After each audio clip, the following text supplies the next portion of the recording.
Hello and good morning dear student. I hope you're all doing well. سلام او وخت په خیر ګرانو زده کوونکو. هیله منده یم چې ټول روغ او جوړ اوسئ. ګرانو زده کوونکو تیره جلسه کې موږ د پوزیسیو پروناون د پوزیسیو ناون په اړه وویل. نو په دې جلسه کې موږ یو بل ګرامري پوینټ موږ وایو چې هغه د پوزیسیو اډجکټیو. البته بیا هم پوزیسیو ده مګر تیره جلسه کې پوزیسیو ناون وو. په دې جلسه کې موږ پوزیسیو adjective part of you. Dear student, in a previous lesson we have studied possessive noun. We tell the definition and also the examples. In this session we are going to study the possessive adjective. Lesson 2 page number 44 up to 45. نو ګرانو زده کوونکو مخکې له دې چې د کتاب موضوعات پیل کو اول ګرامټیکل پوینټ زه تاسو ته وایم بیا د هغه نه بعد شروع کوو. څرنګه چې ما وویل پوزیسیو اډجکټیو. پوزیسیو څه ته وایي؟ ملکیت. اډجکټیو هم صفت. Any word that is used to describe the ownership or possession of something by someone is called possessive adjective.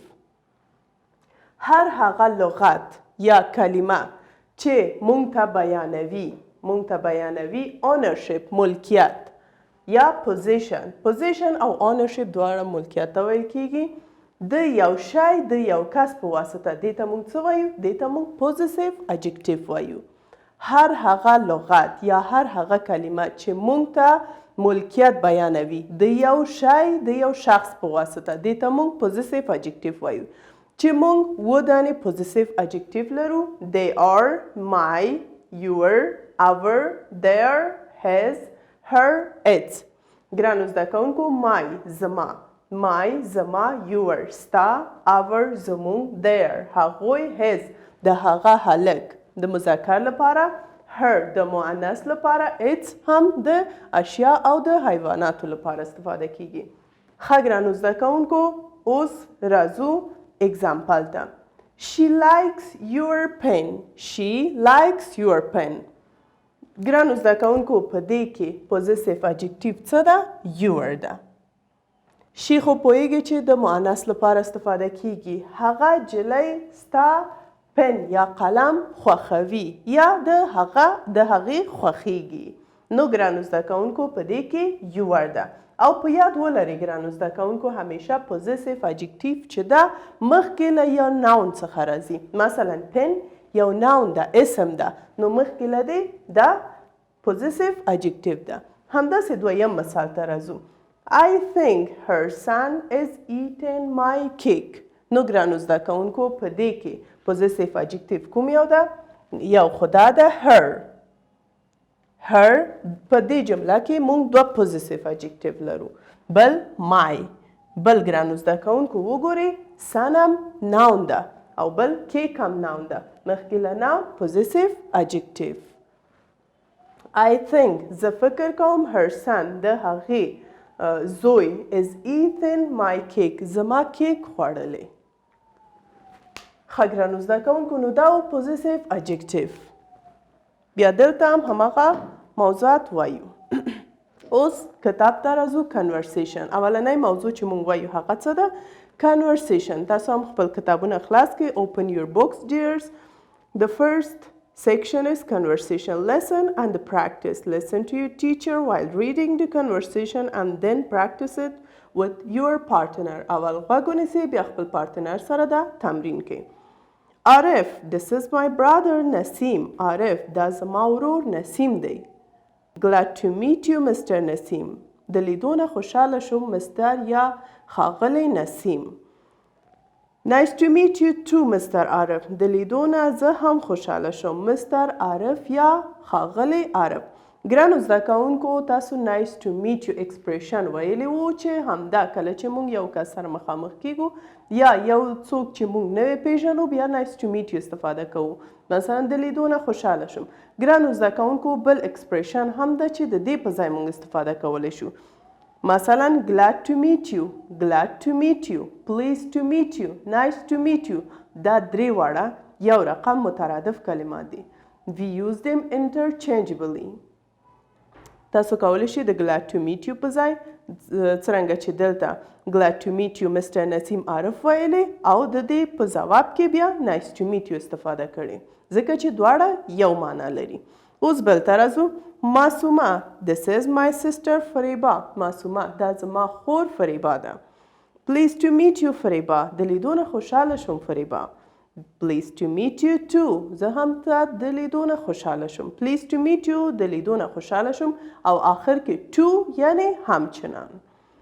ښه ګرانو زده کوونکو بیا تاسو هم همداسې خپل پارتنر سره تمرین کې. سیکشن بی ته راځو. why it's important to introduce people to each other. ولې دا مهم ده چې موږ خلک یو بل سره معرفي وکړو. دا کولی شي د دې ځواب په کومنټ سیکشن کې ما سره شریک کړئ. اوس ګرامر څرنګه چې ګرامر دلته موږ ویل ګرانو زده کوونکو اولنی دا سبجیکټ پروناون. سبجیکټ پروناون ګرانو زده کوونکو دا چې دا د ناون په ځای موږ استفاده کولی شو چې دا یو عمل په جمله کې ترسره کوي یا موږ ته بیانوي چې I ده you we they he she it. بل پوزیسیو اجیکټیو. پوزیسیو اجیکټیو چې دلته ما تاسو ته وویل. بل ګرانو زده کوونکو په دې کې پوزیسیو اجیکټیو my دا my your our their دا څلور واړه جمع دي او بل his her its دا هم مفرد دي. مثلا د په سبجیکټ پروناون کې I have a computer. زه یو کمپیوټر لرم. My brother works in a hospital. My brother زما ورور. وګورئ دلته اونرشپ یا پوزیشن ده. زما ورور دلته مشخص شو. زما ورور په شفاخانه یا هاسپیټال کې کار کوي. روغتون کې کار کوي. You have a television. ته یو تلویزیون لري. Your father is a pilot. ستا پلار پیلوت دی.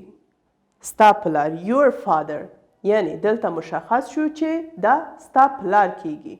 ګرانو زده کوونکو پوزیسیو اجیکټیو مونږ په تعریف کې وویل چې پوزیشن یا هم ملکیت مونږ ته بیانوي. نو دلته my brother, your father, his sons, her job, its chain, our family, your daughter, their CD, player دا ټول پوزیسیو اجیکټیوز دي. ښه ګرانو زده کوونکو دا خو دلته ما تاسو ته ویلې مثالونه هم ما وویل نو دا بیا تاسو وایئ. که کوم ځای کې بیا مشکل لري کولی شئ کومنټ کې موږ سره شریک کړئ. سیکشن A complete the sentences with suitable possessive adjective. اوس ګرانو زده کوونکو تاسو خو پوزیسیو اجیکټیو په اړه تاسو وویل او پوه شوئ چې پوزیسیو اجیکټیو څه ده او څو دانې دي. اوس همدا جملات چې نیمګړي دي تاسو باید تکمیل کې چې په هغه کې کوم یو مناسب ده همغه ولیکئ. تاسو هم پنسل سره ولیکئ. زه تاسو ته وایم تاسو هم غوږ ونیسئ. مثلا نمبر 1 I have a shop in Kabul. I have a shop in Kabul. دلته I څه ده؟ سبجیکټ پروناون ده. I have a shop. زه دوکان لرم په کابل کې.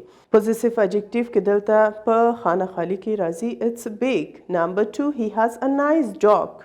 His dog is very smart. په خانه خالی کې his راځي. Number 3 she is a teacher in Habibia High School. Her school is far away from her home. دو خانه خالی لري چې په دواړو کې her راځي.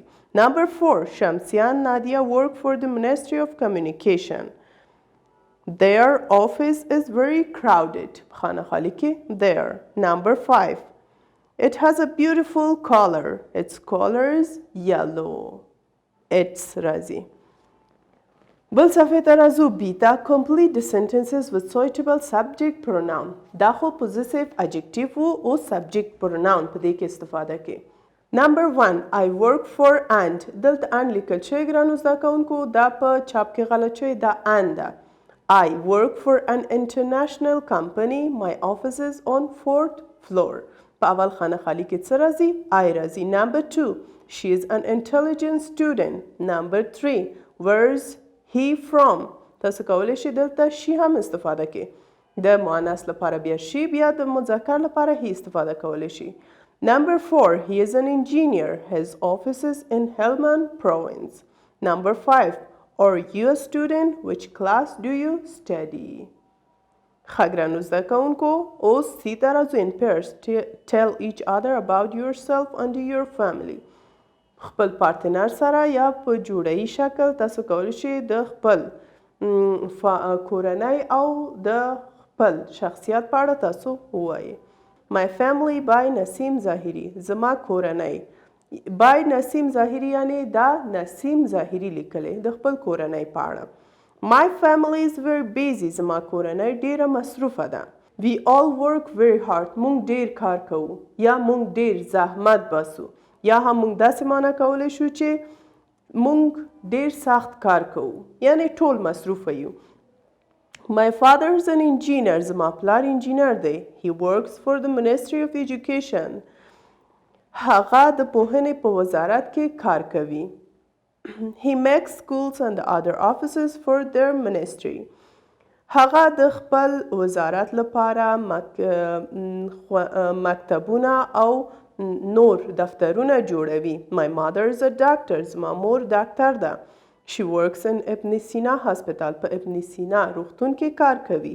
After the hospital she goes to her own clinic and checks her patient there too. کله چې د روغتون نه خلاص شو بیا خپل کلینیک ته ځي تر څو چې هلته هم خپل مریضان وګوري. My sisters are students at Asif Mayal High School in the morning and in the afternoon they go to English and the computer courses. زما خویندې زده کوونکي دي په آصف مایل مکتب کې د سهار لخوا نه البته د سهار لخوا نه هلته ځي زده کوونکي دي او ماسپښین کې هغوی انګلیسي او کمپیوټر کورسونو ته ځي. My small brothers are student and my elder brother is a pilot. زما واړه ورونه هغوی هم زده کوونکي دي او زما مشر ورور پیلوت دی. He works for Ariana Airway. په اریانا هوایي شرکت کې کار کوي. I go to school and after school I work in the embroidery shop. زه مکتب ته ځم او بعد له مکتب نه زه یو دوکان د ګنډلو دوکان ته ځم. د ګنډلو په دوکان کې I work up too late in the shop then I leave my work and go to the computer course. زه تر ناوخته پورې همالته کار کوم بیا هغه ځای ترک کوم او خپل کمپیوټر کورس ته ځم.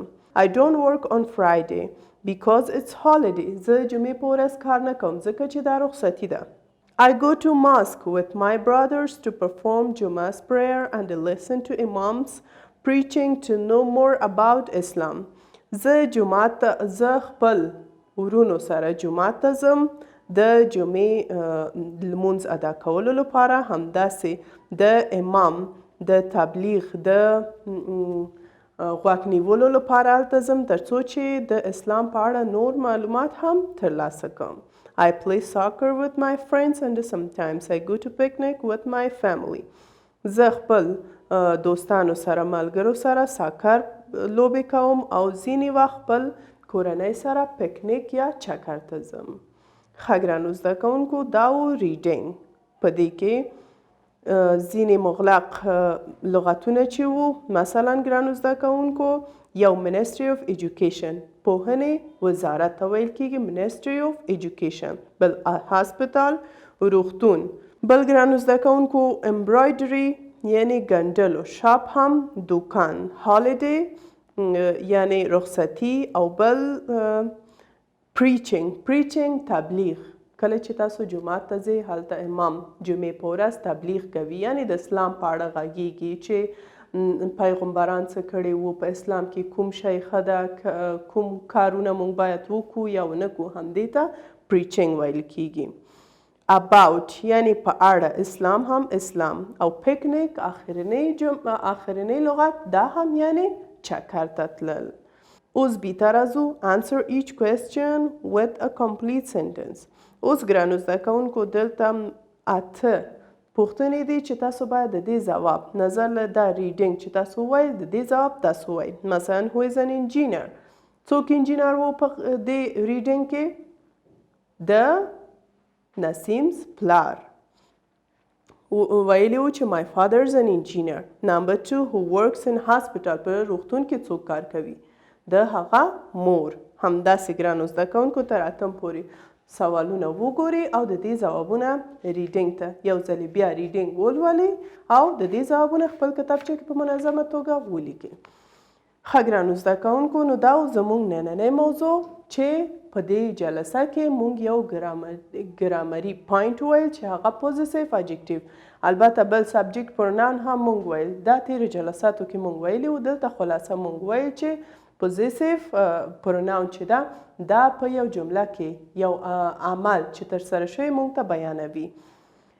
بل پوزیسیف اجکټیو اونرشپ یا پوزیشن موږ ته بیانوي د یو شی د یو کس په واسطه چې موږ اووه دانې پوزیسیف اجکټیوز لرو چې هغه ده my, your, our, their, his, her and its. ګرانو زده کوونکو، که نننی درس کې کوم پوښتنه لرئ کولی شئ کومنټ سیکشن کې موږ سره شریک کړئ. تر بله جلسې چې بیا هم یو نوې موضوع سره ستاسو درانه چوپړ ته حاضریږم. تاسو لوی او بخښونکي خدای ته سپارم. ښه وخت، خدای پامان.